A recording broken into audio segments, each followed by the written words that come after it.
Bonjour à tous, avant de vous laisser avec l'interview de l'invité du jour, je me présente. Je m'appelle Eva et je suis la fondatrice de la société Neria. J'accompagne les avocats dans la recherche du cabinet qui correspond à leurs critères. Parce que chaque avocat est unique et que chaque expérience en cabinet l'est tout autant, si vous êtes à la recherche d'une nouvelle collaboration, prenez rendez-vous avec moi et je serai ravie de pouvoir échanger avec vous. Le lien se trouve dans la description de ce podcast. Bonne écoute! Bonjour à tous et bienvenue sur ce nouvel épisode d'Advocate. Je suis Jasmine, chargée de communication chez Anomia. Nous avons créé ce podcast pour vous permettre de découvrir la vraie vie des avocats. Quel est leur parcours, quelles sont leurs activités, mais surtout, quel est leur business. Anomia, c'est un cabinet de conseil en stratégie exclusivement dédié aux cabinets d'avocats. Notre objectif est assez simple, c'est de permettre aux avocats de passer du cabinet d'avocats à l'entreprise d'avocats. Et pour ça, nous les formons, nous les accompagnons et nous mettons en place des missions de conseil au sein de leur cabinet. Aujourd'hui, nous avons le plaisir de recevoir Vincent Siguier, ancien avocat associé et responsable du pôle capital investissement M&A chez Fidal. Il est actuellement associé au cabinet Herald, anciennement Gradure. Il nous a fait l'honneur de faire son premier podcast. Ça a été l'occasion d'aller en profondeur sur son parcours professionnel. Très humble et spontané, Vincent aborde de manière très légère des questions d'association, de management, de technique, de pratique et de vocation.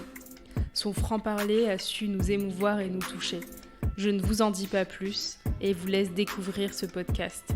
Si celui-ci vous plaît, n'hésitez pas à en parler autour de vous, à le diffuser et à lui mettre 5 étoiles sur Apple Podcast. C'est grâce à ça qu'on continue à vous faire du contenu de qualité. Bonne écoute!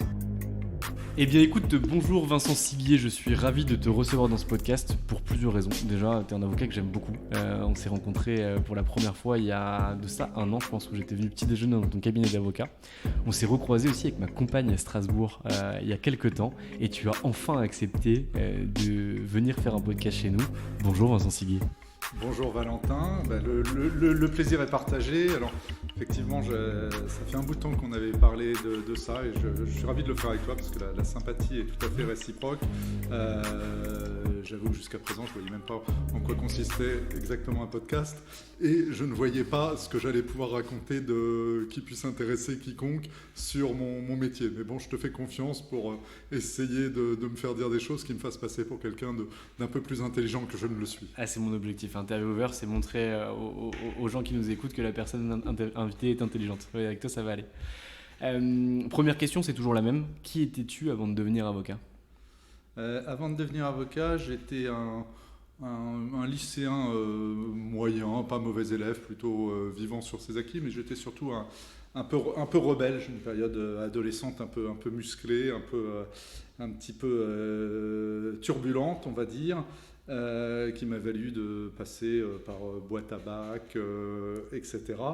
J'ai toujours une grande spontanéité, donc c'était le point, un peu la terreur de mes parents. Le premier prix que j'ai eu à la maternelle, c'était le prix de spontanéité.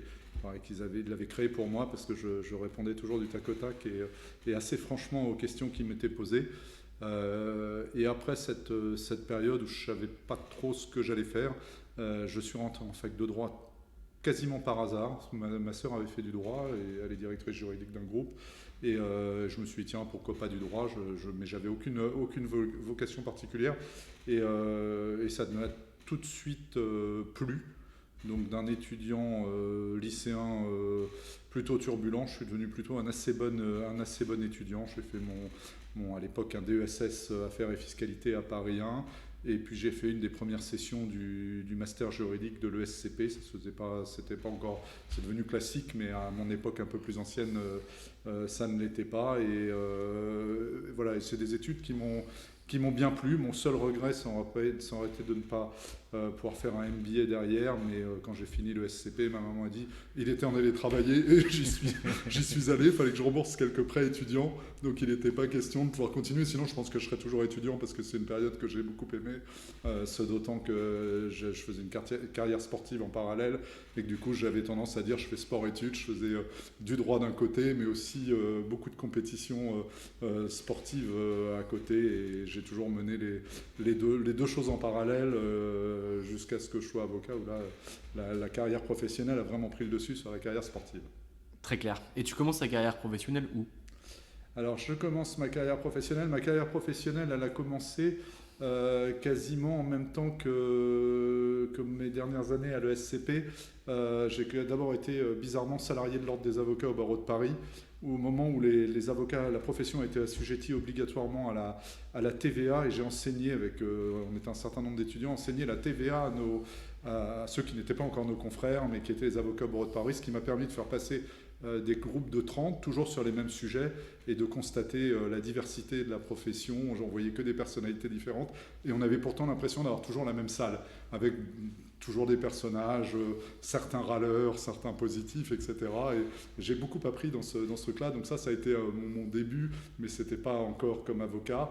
Ensuite, s'est posée pour moi la question du service national qui existait encore à l'époque. Et là, à ce moment-là, on avait la possibilité de faire Moi, je n'avais pas très envie d'aller passer un an à l'armée, et on avait la possibilité de faire des services civils en entreprise. Et c'est comme ça que j'ai rencontré Pierre Servan-Schreiber, qui est devenu mon premier patron, qui est venu. On avait à l'époque, en sortant d'une école de commerce, il y avait quand même que l'embarras du choix des cabinets. Et j'ai signé un matin, je peux donner le nom, chez Jantet au MNA, et j'ai démissionné le soir parce qu'entre les deux, Pierre Servan-Schreiber m'avait rappelé en faisant tout pour que je vienne chez lui, et notamment en m'offrant un service civil au cabinet à Bruxelles. Donc j'ai passé 6 mois au cabinet à Paris, et ensuite je suis parti 18 mois à Bruxelles, où j'ai fait plein de choses assez diverses et variées chez Dubarry Associés. Et période très intéressante, et en revenant de cette période, Pierre Servan-Schreiber venait de quitter Dubarry. Je me suis posé la question de où je partais, et par le plus grand des hasards, je suis allé passer un samedi matin un entretien chez Fidal à Rouen, où j'avais rien à faire, je ne savais même pas où c'était, j'y avais jamais mis les pieds, j'avais aucune raison d'y aller. Chez Fidal, qu'on avait beaucoup rencontré dans notre période d'étudiants, j'étais président d'une association des étudiants en droit de Paris 1, et j'avais plusieurs fois rencontré des gens de Fidal qui étaient éminents, mais qui ne m'avaient pas du tout donné envie d'aller rejoindre la structure. Et bizarrement, en rencontrant ce personnage un samedi matin, j'ai signé immédiatement un contrat, et je suis parti 15 jours après travailler à Rouen, où j'avais rien à faire, et chez Fidal, où je n'avais pas l'intention d'aller. C'était vraiment le fruit d'une rencontre avec quelqu'un qui est en retraite aujourd'hui, mais qui a terminé sa carrière au directoire de Fidal, qui est devenu un ami, et je m'étais dit je vais beaucoup apprendre auprès de lui, et effectivement ça a été un mentor professionnel assez exceptionnel, tant sur le métier d'avocat que sur le côté manager de structure, parce que j'ai beaucoup appris aussi sur ce qui allait devenir ma double casquette dans le futur. Très clair. Et tu restes combien de temps du coup chez Fidal ? Alors je suis resté chez Fidal, au total je suis resté 23 ans et 3 mois. À Rouen j'y ai passé 7 ans. J'ai très vite vu ce que je voulais faire, qui était tout en étant avocat, de manager une équipe. Ça c'était vraiment... Chez Fidal, en gros, il y avait deux évolutions de carrière, des directions plus techniques, de gens qui pilotaient les spécialités, et des gens qui pilotaient des bureaux, donc des entités. Et 7 ans après y être rentré, on m'a proposé de devenir associé, et j'ai été nommé à la direction du bureau de Versailles, ce qui correspondait tout à fait à mes besoins de vie privée, et en même temps de retrouver une équipe d'une douzaine ou une quinzaine de personnes. Donc ça c'était assez... c'est un cabinet dans le cabinet, c'était vraiment un rôle qui était sympa. La seule chose qui était curieuse, c'est que j'étais encore très jeune, j'avais 33 ans, et je n'avais pour travailler avec moi que des gens qui étaient plus âgés que moi. Donc c'était un peu les premières semaines étaient un peu atypiques, il fallait réussir à un peu s'affirmer, mais en tous les cas ça a été une très très belle période, et j'ai occupé ces fonctions au total pendant quasiment 14 ans, 13 ou 14 ans. Après, j'ai rejoint le bureau de Neuilly de Fidal, et puis il y a une nouvelle direction générale qui a été nommée. Et voilà, je me suis pas entendu avec mon nouveau président, que pourtant je connaissais bien, et j'ai fait le choix à ce moment-là, comme un certain nombre du cabinet, de rejoindre une autre structure. Et donc je suis arrivé en avril 2015 chez Grand Rue à l'époque, cabinet que je ne connaissais pas, pour lequel je n'avais pas de vocation particulière, parce que je le voyais très orienté judiciaire. Et voilà, et ça a été pareil, ça a été une rencontre d'associés qui m'ont dit mais effectivement on est plus connu en judiciaire qu'en conseil, mais on cherche à se renforcer en conseil, on cherche à se renforcer en M&A, même s'il y en avait déjà. Les associés m'ont bien plu, j'ai trouvé que les valeurs étaient communes avec les miennes. Voilà, donc je suis arrivé en avril 2015 dans ce cabinet et j'en suis devenu gérant en septembre 2015. Très clair.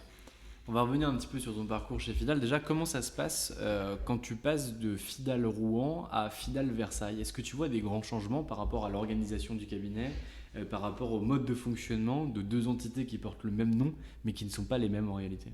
Oui, parce que forcément l'entité de Versailles que j'étais amené à diriger était une plus petite entité, donc une organisation beaucoup moins structurée, où en fait j'étais le seul manager de l'équipe, mais en même temps avec les avantages que ça a, qui sont très très agréables. Mes copains du barreau de Versailles, je me suis bien installé dans le barreau de Versailles, j'ai été membre du Conseil de l'Ordre pendant 6 ans et trésorier de l'Ordre. Après, on a quand même pris 2 vestes aux élections. La 3e fois, ils ont fini par se dire il s'est maintenu, on va finir par quand même l'accepter au Conseil de l'Ordre. Je me suis fait des vrais amis là-bas. Et il y avait quelqu'un qui me résumait en me disant toi, tu as l'avantage d'être dans une grande structure tout en étant dans ton quotidien dans une petite structure. Et c'était exactement ça, puisqu'on avait j'avais un bureau d'équipe pluridisciplinaire avec les métiers classiques du conseil. Et aussi un peu de contentieux, mais qui tournait autour du corporate M&A, du droit social, du droit fiscal, du droit économique. Et donc voilà, j'avais un quotidien de dirigeant d'un cabinet moyen, tout en ayant quand même tous les avantages d'une grande structure, avec tout ce que ça peut donner comme assistance à la fois de technique juridique, mais aussi de management, etc. Donc c'est surtout, c'est pas tant les entités qui étaient différentes que les fonctions qui changent vraiment, puisque à côté des fonctions d'avocat, moi j'avais vraiment une fonction de développement commercial qui était importante, et c'est ce que j'aime dans les 2 volets de mon métier. C'est à la fois, je suis un technicien, mais j'aime bien aussi gérer du capital humain, gérer financièrement des structures. Je trouve que c'est passionnant, même si c'est pas forcément ce à quoi les avocats sont le plus préparés, mais heureusement ça s'apprend. Carrément. Et ça, du coup, ton background à l'ESCP était plutôt pertinent pour ça et t'a aidé. Oui, ça c'est sûr. Ça permet au moins de comprendre les chiffres et pas être. Souvent, on a souvent des avocats, même quand on transmet nos bilans à nos associés et tout, on sent qu'ils ont même à peine envie de les ouvrir. Moi, je suis un peu l'inverse, j'aime bien regarder les chiffres. faut être honnête, j'aime bien les regarder. Et puis, comme mon métier dans le M&A, on passe son temps quand même dans les chiffres et dans les bilans, il faut mieux être très à l'aise avec ça. Carrément. J'ai une question à te poser qui m'intéresse pas mal. Tu disais que tu aimais bien les fonctions de management qui étaient inhérentes à ton métier. À partir du moment où tu commences à avoir une structure qui est importante, que tu sois dans un cabinet d'avocat ou dans une entreprise, il faut des managers. J'aimerais bien avoir ta position par rapport au fait qu'en réalité, le management ou ceux qui disposent de mandats sociaux au sein de cabinets d'avocats sont généralement des gens qui voient leur rémunération baisser, ou en tout cas qui se mettent à risque par rapport à la suite de leur carrière.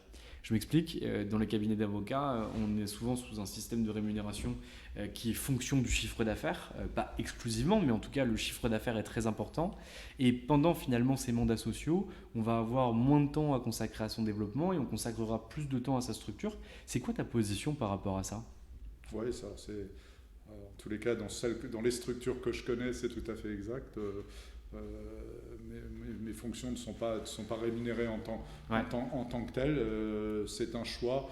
Après, c'est aussi le choix c'est un choix altruiste, d'avoir envie de voir la structure progresser, perdurer. Voilà, et de jouer le jeu, et de jouer le collectif. Moi, je suis un sportif, je le disais, et même si je sais toujours pratiquer des sports individuels, je pense qu'on n'est rien sans une équipe, sans des gens autour. Donc quand on a la chance d'avoir une activité qui tourne bien, de l'avoir bien développée, etc., donner un peu de son temps aux autres, c'est pas mal. Moi, ça a toujours j'ai aussi été, comme je disais, trésorier de l'ordre des avocats. De Versailles, ça me prenait du temps, etc. Et moi, je suis toujours reconnaissant aux gens qui consacrent du temps aux autres. Effectivement, c'est aussi ce que je dis quand on parle de renouvellement des mandats chez nous. On est trois co-gérants dans le cabinet. Faut avoir une activité qui le permette aussi. Ça serait quelqu'un qui sera en plein développement d'activité. Je ne suis pas persuadé que ce soit le bon moment pour embrasser des fonctions comme celle-là. Par contre, à partir du moment où on a un business qui est établi, où on a une équipe qui tourne bien autour, ça c'est essentiel aussi, parce que ça veut dire qu'il faut se rendre disponible. C'est quand même des fonctions qui sont intéressantes, gratifiantes, on apprend beaucoup de choses. Et puis ça me permet peut-être aussi de me consoler du fait que j'ai sans doute été trop peureux, je vais dire lâche, c'est un terme un peu péjoratif, mais en tous les cas trop peureux pour que j'aurais été incapable de créer ma propre structure. Par contre, d'intégrer une structure et de me dire je peux apporter ma touche à l'édifice et être utile à l'ensemble de mes associés et des équipes qui nous entourent, je trouve que c'est un rôle agréable et valorisant. Très chouette. Tu décides de quitter Fidal, donc dans lequel tu avais passé 23 ans, que ce soit à Rouen, à Versailles ou au bureau de la Défense. Concrètement, quand tu rejoins Grand Rue, qui est un cabinet de bâtonniers, en fait, le cabinet Grand Rue à l'époque, c'est un cabinet de bâtonniers. Est-ce que tu n'as pas un choc culturel super important ? Alors ça, c'est ce que beaucoup de gens ont pensé. Et je le disais, là, on a régulièrement des associés qui nous rejoignent. Et je les rassure toujours en disant on a la chance, certainement beaucoup de cabinets comme ça, mais chez Herald, anciennement Grand Rue, c'est un cabinet qui est accueillant, où je pense qu'on est très attentif au choix de nos associés sur les valeurs. On privilégie peut-être les valeurs au chiffre d'affaires dans un premier temps, même si le deuxième aspect a quand même son importance. Et je me suis senti très très bien accueilli. Et j'ai pas été, contrairement à ce qu'on pourrait penser, j'ai pas du tout été dépaysé. Je racontais à mes associés très récemment, je leur disais, mais moi, au bout de 15 jours, j'avais l'impression d'être déjà chez moi, de me sentir. Alors, c'est aussi plus facile parce que quand on arrive comme ça, qu'on a un petit peu de bouteille, on arrive avec une équipe, on arrive avec des clients. Donc, une fois qu'on a plugué les ordinateurs, que l'équipe s'est installée, finalement, on trouve assez vite ses marques. Ça a été assez rapide et je suis devenu gérant moins de 6 mois plus tard, donc ça prouvait que les associés considéraient que la greffe avait prise. Donc non, ça n'a pas été finalement un choc culturel et c'est un choix que je ne regrette pas parce que ça m'amuse, ça va un peu dans la continuité de ce que j'ai pu faire en animant une structure de Fidal. Je retrouve un peu la même type d'ambiance et le fait d'essayer de faire fonctionner et de passer la balle entre les uns et les autres. Très clair. Et c'est quoi concrètement les fonctions de gérant d'un cabinet d'avocats ? Qu'est-ce qu'on fait concrètement ? Qu'est-ce qu'on fait concrètement ? Ce qu'on fait concrètement, souvent, on fait ce que les autres n'ont pas envie de faire. On s'occupe d'un certain nombre de choses. Alors, les gérants chez nous n'ont pas heureusement, tous les associés contribuent chacun à des tâches, etc. Je pense que c'est le cas dans beaucoup de cabinets. Puis c'est important que tout le monde soit impliqué. On ne peut pas être que dans un domaine. Mais globalement, il faut quand même des gens pour tenir un peu les cordons de la bourse, surveiller un peu la gestion des budgets et puis participer à l'ensemble du quotidien, des décisions quotidiennes. Nous, on a un cabinet où la démocratie est extrêmement importante, puisqu'on est sur un principe un homme, une voix, donc toutes les décisions importantes sont prises par la collectivité des associés, mais après il faut quand même les mettre en œuvre, les appliquer, et là c'est le quotidien des gérants que de faire. Et en même temps, voilà, c'est un rôle agréable. Hier, on avait une réunion hier matin avec les gérants et l'ensemble des collaborateurs, et c'est vrai que c'est vraiment plaisant de pouvoir animer un peu ces fonctions dans le cabinet. Moi, je trouve ça assez passionnant. Le cabinet Grand Rue est devenu Herald. Est-ce que tu peux nous expliquer un peu ce switch ? Comment ça se fait qu'on ait changé de nom, qu'on ait voulu, entre guillemets, peut-être, alors je sais pas si c'est le terme, tu l'utiliseras peut-être pas, mais je l'utilise, peut-être dépoussiérer ou peut-être se retirer d'une image peut-être trop judiciaire par rapport à ce que serait Herald d'aujourd'hui ? C'est une il y a plusieurs motivations, mais en tous les cas, c'est une des motivations principales qui était qu'effectivement, on est passé d'un cabinet de fondateurs. Moi, je n'ai pas connu le bâtonnier du Grand Rue, mais mes associés qui en parlent encore avec des trémolos dans la voix, le grand avocat historique. On a toujours dans nos associés un autre bâtonnier, faut que je fasse attention à ce que je dis si un jour il écoute ce podcast, mais j'allais dire, il n'a pas la même empreinte que celle qu'a pu avoir le bâtonnier du Grand Rue, même si on lui reconnaît tous son talent de bâtonnier. Je pense qu'il fallait passer d'un cabinet de fondateurs qui faisait tourner entièrement le cabinet à un cabinet qui est aujourd'hui une vraie personne morale. Donc Herald, c'est une dénomination de fantaisie qu'on a choisie avec une agence de com, fonction de critères assez précis. Donc ça, c'était le premier point, ça dépoussiérait. Il fallait aussi un nom qui à l'international parle mieux, soit en plus facilement prononçable. Grand Rue en langue anglaise, c'est pas facile. Non, Grand Rue, il y a le T qui est prononcé. Donc c'était pas forcément facile. Et puis surtout, voilà, montrer que le cabinet avait perduré après le bâtonnier du Grand Rue et qu'on espère bien. Le cabinet existe depuis 1957. J'espère qu'un jour il fêtera son centenaire. Je serai probablement plus là pour le voir, mais néanmoins, je serais content qu'il fête son centenaire. Donc ça participait vraiment de ces deux idées, un cabinet qui n'est plus un cabinet de fondateurs et un cabinet qui a vocation à aller, même si c'est un cabinet français à l'origine, un cabinet qui a vocation à aller à l'international, parce qu'aujourd'hui on fait une partie non négligeable de notre chiffre d'affaires à l'international avec beaucoup d'associés et de collaborateurs qui travaillent tous les jours, notamment en langue anglaise. Très clair.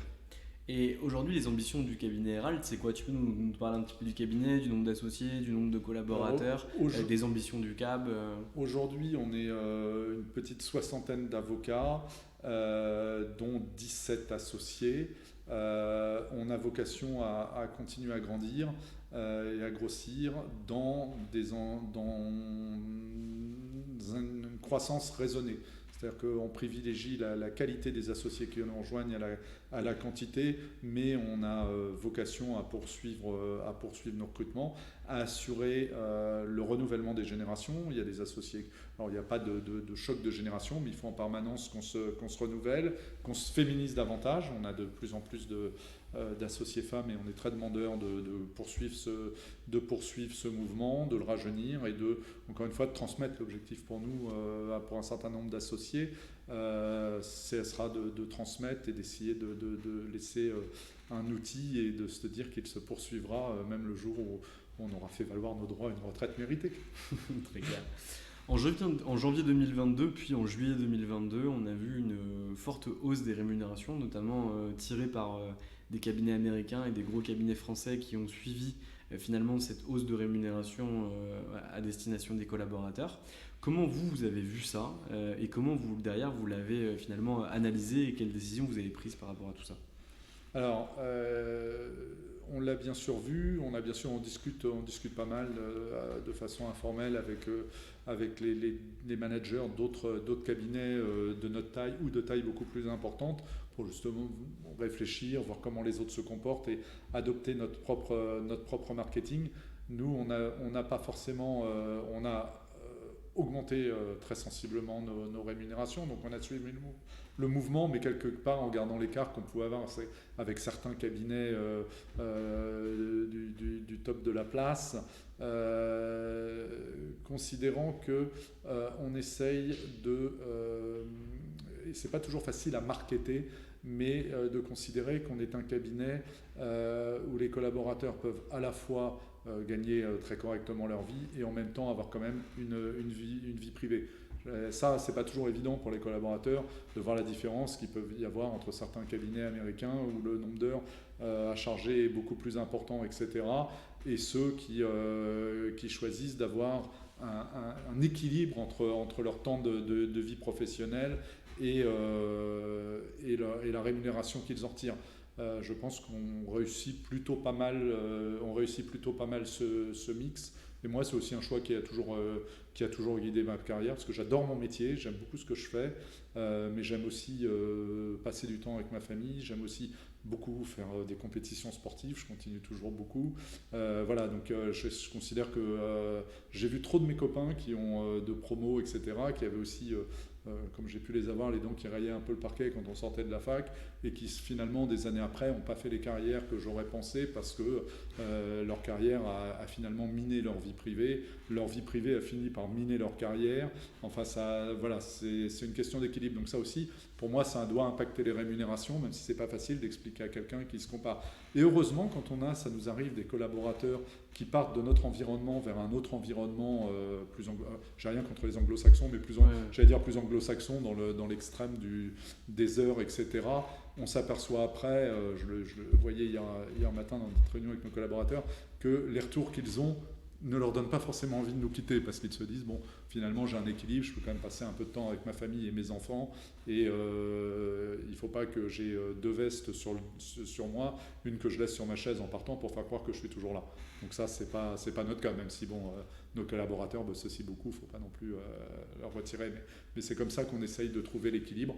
Le tout, c'est d'arriver à le marketer, à le faire comprendre aux gens qui travaillent avec nous, etc., qui ont tendance toujours à se comparer à d'autres, mais en ne comparant que les avantages sans mettre en balance les inconvénients.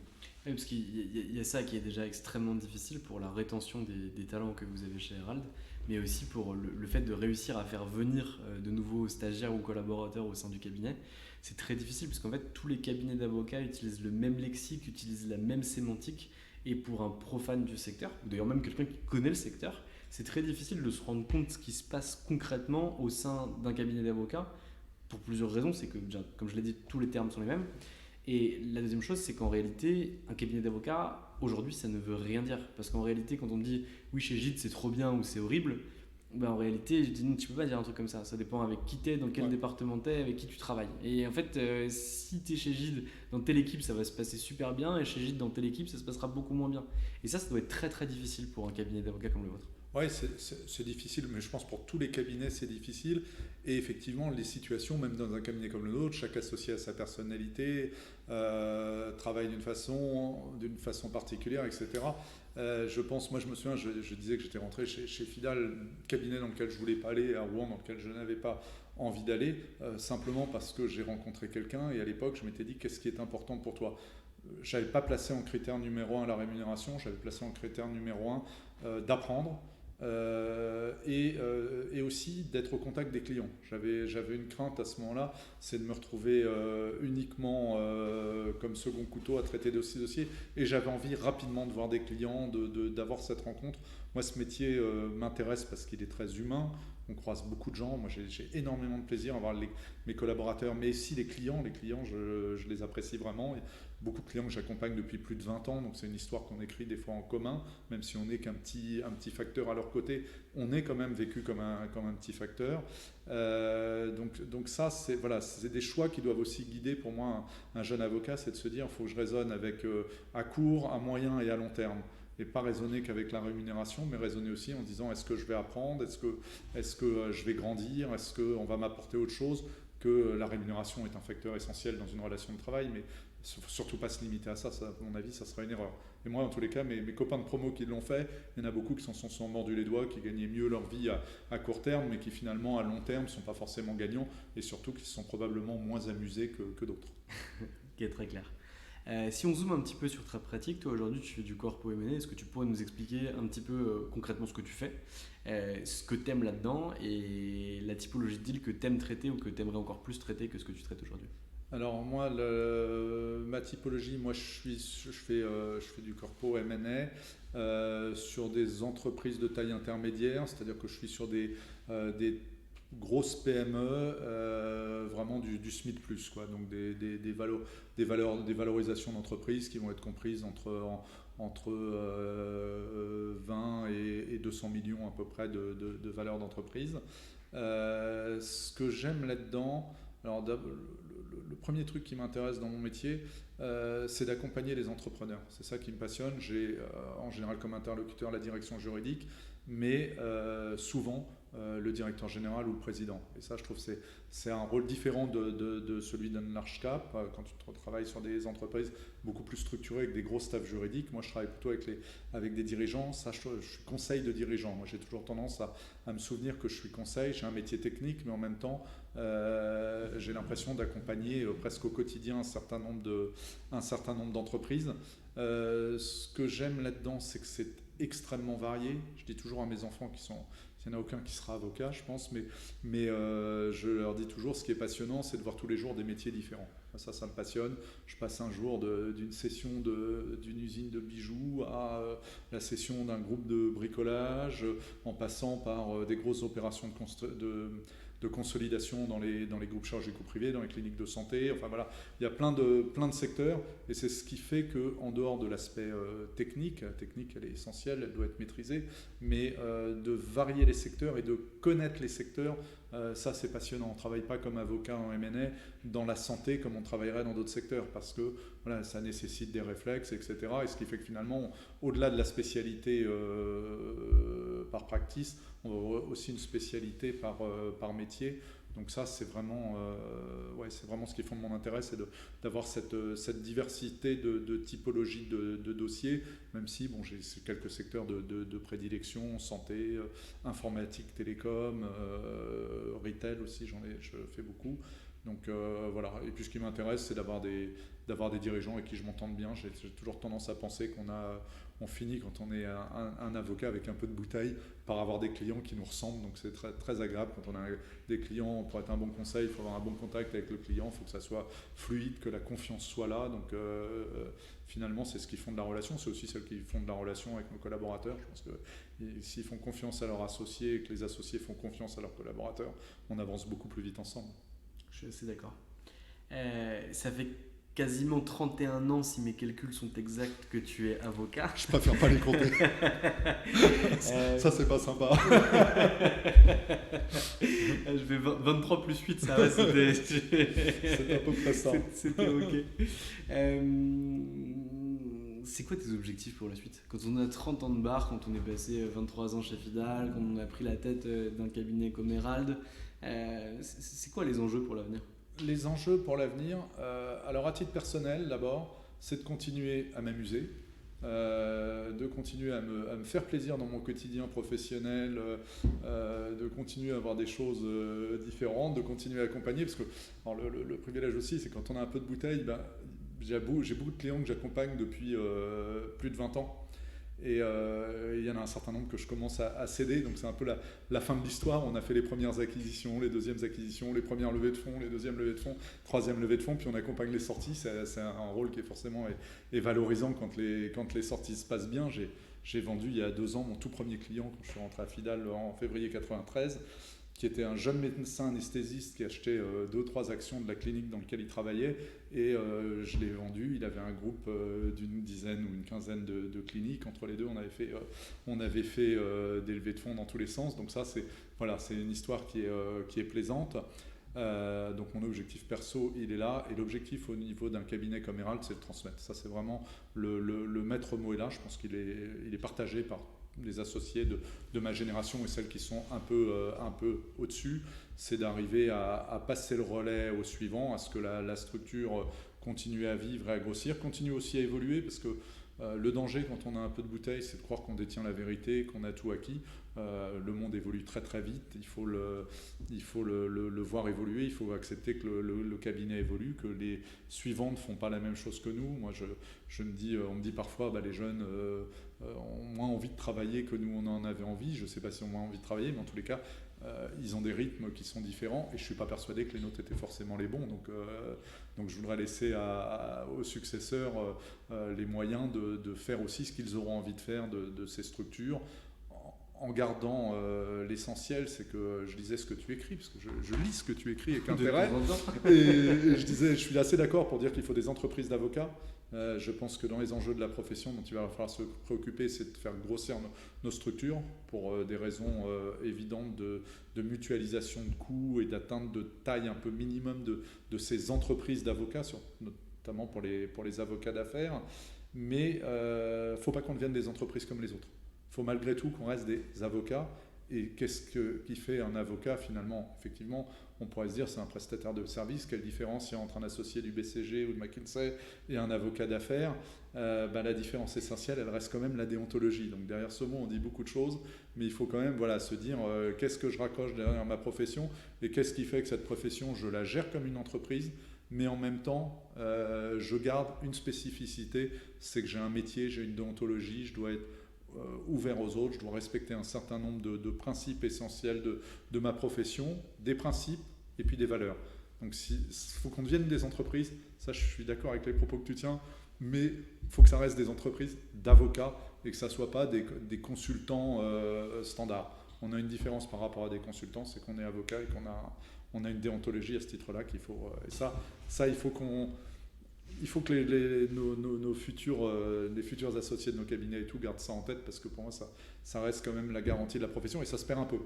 Je vois parfois des jeunes confrères qui envoient des emails confidentiels à leurs clients, enfin, qui font des choses parfois, mais vraiment involontairement, parce qu'ils ne se rendent pas compte que le secret professionnel, la correspondance la confidentialité de nos correspondances, c'est des choses importantes, essentielles de notre profession. Et ça, c'est aussi à ceux qui ont un peu de bouteille, je préfère ça de dire aux anciens, ceux qui ont un peu de bouteille, de transmettre ces valeurs.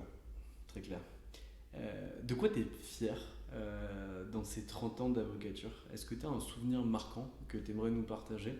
Ça peut être, tu nous parlais du client que tu as eu pour le premier en 93, qui avait quelques actions d'une clinique et dont tu as vendu récemment les 15 cliniques, c'est un super souvenir. Mais est-ce que tu as d'autres éléments forts que tu aimerais nous transmettre? Ça peut être une victoire avec tes équipes, ça peut être un poste que tu as occupé, ça peut être tout et n'importe quoi. Je parle beaucoup pour que tu puisses réfléchir et que tu as envie de partager à ce micro.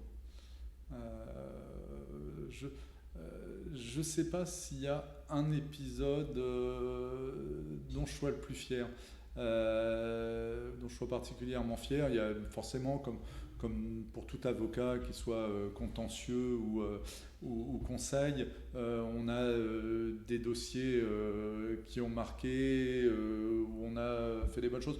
Non, moi c'est plutôt le sentiment général d'avoir un sentiment, alors peut-être que mes clients ne diraient pas la même chose, ils diraient que je les facture trop et que je leur consacre pas assez de temps, mais le sentiment de se sentir utile aux autres. Moi, c'est vraiment, je trouve qu'au-delà de la juste rétribution des services qu'on rend à nos clients, ce qui est agréable, c'est quand de temps en temps un client te dit, voilà, vous avez contribué un petit peu à ce qui a été constitué au niveau d'un groupe ou à la sauvegarde ou des dossiers. Il m'est arrivé plusieurs fois de faire des reprises à la barre, de pouvoir se dire qu'il y a des entreprises qui vont, grâce à une reprise un peu construite, pouvoir perdurer. Donc ça, c'est effectivement quelque chose que je trouve sympa. Et puis d'avoir partagé ça avec des collaborateurs. Une anecdote amusante, c'est que je viens de boucler un dossier de cession d'une chaîne de bricolage. Le dossier est dans le public, il a été communiqué récemment, et le directeur juridique du groupe, qui est donc en face de moi, conseillé par un autre grand cabinet français, le directeur juridique est un de mes anciens collaborateurs. C'était quand même assez amusant de discuter, de se retrouver chacun d'un côté de la barrière. Et ce dossier restera un très bon souvenir, parce qu'on a travaillé ensemble et j'ai l'impression de mener une négo où il me disait je connais tous vos trucs et je connaissais les siens aussi, donc c'était sympa. Et inversement, un truc que tu aurais fait autrement, un truc dont tu n'es pas fier, quelque chose qui t'a heurté, qui a été difficile dans ta carrière, dont tu gardes pas nécessairement un bon souvenir? Je vais pas. Ouais, j'essaye, alors c'est ma nature. De garder que le positif. Je garde que le positif. Non, j'ai contribué dans ma carrière, parce que dans les cabinets d'avocats, il y a aussi des rôles politiques et tout. Et j'ai contribué à faire élire un jour quelqu'un. Enfin, j'ai participé en tous les cas à son élection dans la structure dont j'étais associé précédemment. Et ça, c'est quelque chose dont je ne suis pas fier, parce que j'ai choisi après de quitter la structure à cause de cette personne que j'avais contribué à faire élire. Donc voilà, c'est quelque chose que je ne suis pas fier. Mais personne ne reconnaîtra la personne que je suis. Ça marche. Est-ce que Vincent, tu as un mot de la fin, un message que tu aimerais faire passer Un mot de la fin, je crois que ça a été dit dans plusieurs de tes podcasts, j'ai regardé ça vite fait ce midi. J'ai une phrase que j'aime bien qui est « Rien de grand de Sophie sans enthousiasme », Ralph Waldo Emerson. Et c'est vrai que je pense que c'est un métier qui, pour les plus jeunes, est exigeant, et est un métier difficile, qui peut être valorisant, mais il y a une condition sine qua non pour tout ça, c'est quand même qu'il y ait de la passion. C'est un métier de passion, il faut accepter, faut y croire, faut avoir de l'enthousiasme, faut avoir envie, parce que sinon on peut aussi ne pas bien y vivre et ne pas être heureux. Donc il faut réussir à se passionner pour ce métier pour en supporter les avantages, mais aussi assumer les contraintes qu'il impose dans la vie. Mais alors, désolé, je te lâche pas du coup, parce que ça m'intéresse. Je suis en train d'écrire un bouquin là-dessus. Quand tu dis il faut se passionner, tu vois, il y a plein d'avocats qui me disent putain, je suis arrivé à la fac de droit par hasard, je suis devenu avocat un peu par hasard. Comment en fait, est-ce que cette passion, pour certains avocats, elle préexiste au préalable? On la rencontre souvent chez des gens qui ont vécu ou qui pensent avoir vécu des injustices dans leur vie et qui avaient vraiment volonté de devenir avocat. Certains sont restés pénalistes, d'autres voulaient devenir avocat et ont trouvé le droit des affaires, font le droit des affaires. Mais il y a beaucoup d'avocats comme toi où en fait, dès le départ, c'était pas une vocation, ils ne se sont pas nés en se disant je vais devenir avocat. Comment cette passion-là, elle naît? Elle naît quand cette passion chez toi? Quand est-ce qu'elle naît? Comment est-ce qu'elle évolue et comment tu la conserves? Parce que putain, vous avez quand même des métiers où vous travaillez quand même comme des chiens. Dans les premières années, c'est quand même peu gratifiant. Vous voyez pas nécessairement, alors ce qui n'était pas ton cas chez Fidèle à Rouen, mais pour beaucoup d'avocats, vous voyez pas souvent les clients. Vous avez un partenaire qui fout son nom et qui met le vôtre ailleurs. Vous pouvez pas prendre des dossiers en autonomie parce que les matières sont tellement complexes et tellement importantes qu'en réalité, pour former un bon avocat et commencer à foutre son nom quelque part, il faut 5-6 ans. Comment elle naît cette passion et comment elle demeure? D'abord parce qu'on fait ces choix-là. Moi, c'est des choix. Franchement, quand on sortait de l'ESCP, j'avais que l'embarras du choix des cabinets. Donc, le choix était d'aller au contact. Moi, je pense que ma passion, en tous les cas à moi, elle tient... J'aime bien ma technique, mais quand on l'a fait depuis 30 ans, comme tu l'as bien souligné tout à l'heure, on la maîtrise, on la connaît. C'est pas pour moi voilà, je fais pas du droit pur, je suis pas avocat à la cour de casse. Ce qui m'intéresse, c'est vraiment la relation humaine qui est autour de ça. Et la relation humaine, aussi bien au niveau des clients qu'au niveau des collaborateurs. Après, je pense que cette relation humaine, elle existe dans tout un tas de métiers. Je pense qu'un toubib, un spécialiste en médecine et tout, il fait un métier qui est encore plus utile que le mien aux autres, parce que finalement, moi, j'aide des gens riches à devenir un peu plus riches ou à perdre moins de sous, mais il y a des gens qui sont plus utiles sans doute que nous dans leur quotidien. Mais derrière tout ce qu'on entreprend, derrière tout ce qu'on fait au bénéfice des clients, moi je me dis toujours qu'il y a des entreprises, il y a des emplois, il y a une activité économique et donc c'est ce qui fonde l'intérêt de cette pratique, c'est de se dire j'ai une utilité avec des gens, je les aide, je leur apporte une assistance dans un domaine. Je pense que finalement celui qui fait de l'aide judiciaire, alors bien sûr les conditions ne sont pas du tout les mêmes, je ne vais pas comparer ce qui n'est pas comparable, mais il cherche aussi quelque part cette reconnaissance, ce fait d'être utile aux autres. Donc ça c'est quand même ce qui fait l'intérêt. Voilà, je ne sais pas, chez quelqu'un qui a la vocation, effectivement, je ne sais pas si on a vraiment la vocation d'être avocat fiscaliste quand on est à la maternelle. J'ai un peu de mal à le croire, même avocat M&A, je ne suis pas sûr. Quand j'essaye de faire partager à mes filles la passion qui m'anime, j'avoue que quand je leur sors un proto de session en leur disant « Tiens, regardez ce que j'ai écrit », ils me disent mais qu'est-ce que ça a l'air chiant ton métier. Donc voilà, ce qui reste derrière, c'est quand même la technique est une chose, l'humain en est une autre.